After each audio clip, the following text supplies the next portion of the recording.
Hello everyone, welcome to my channel.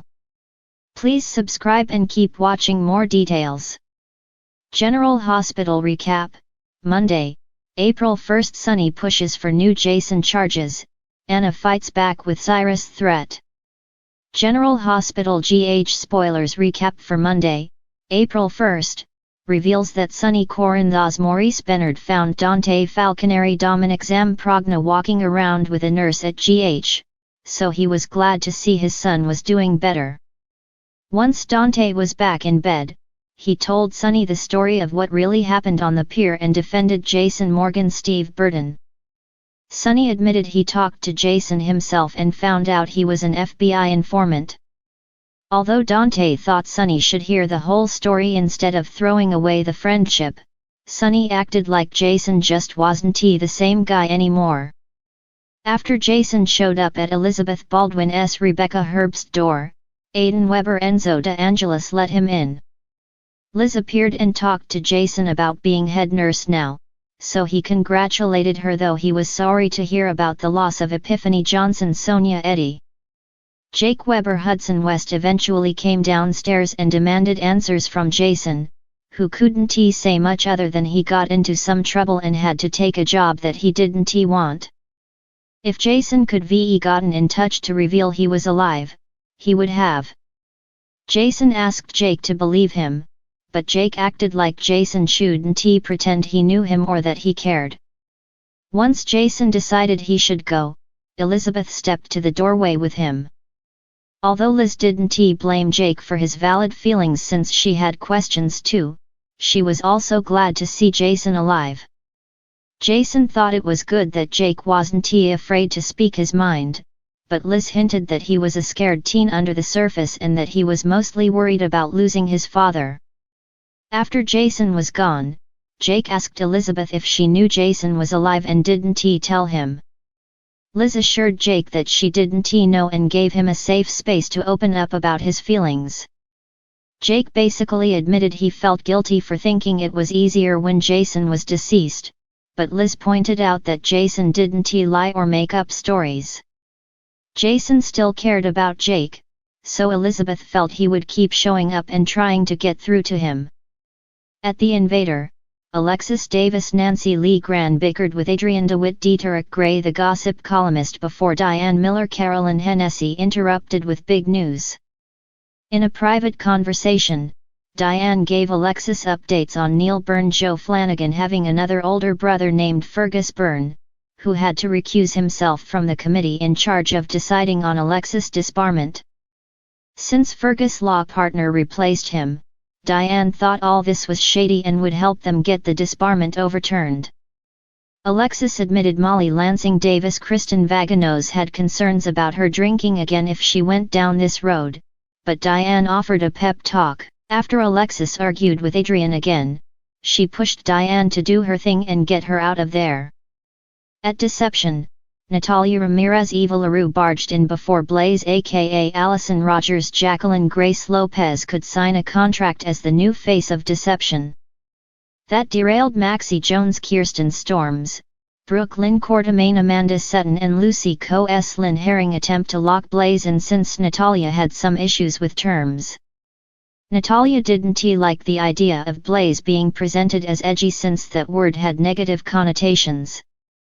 Blaze agreed that she liked to think of herself as creative instead. The idea of Blaze being a spokesmodel and selling Deception's products also didn't work for Natalia, but Blaze suggested a compromise where a second model could handle things like shopping channel appearances.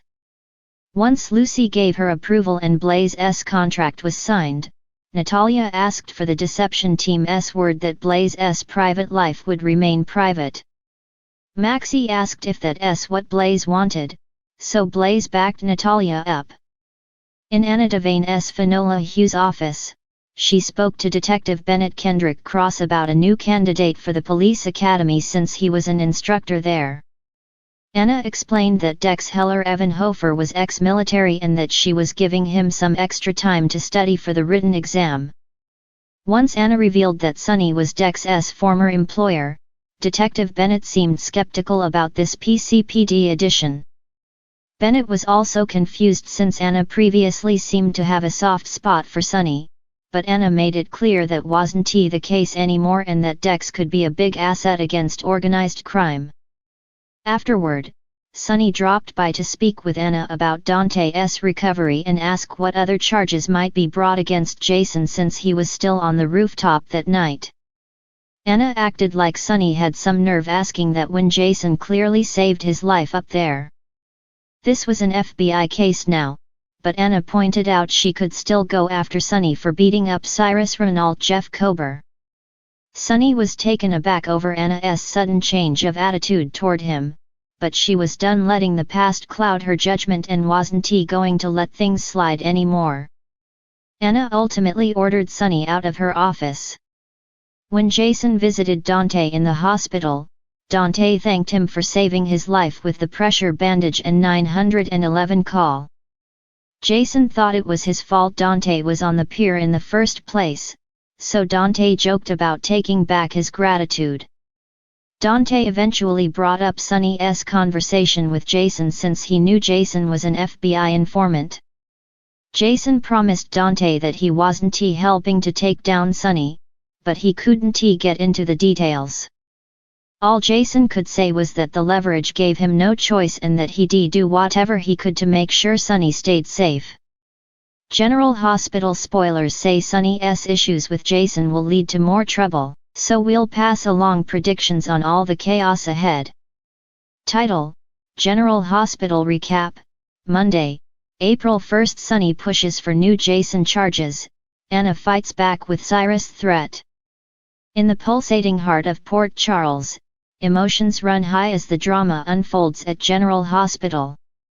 Monday, April 1, proved to be no exception as the citizens grappled with the aftermath of recent events.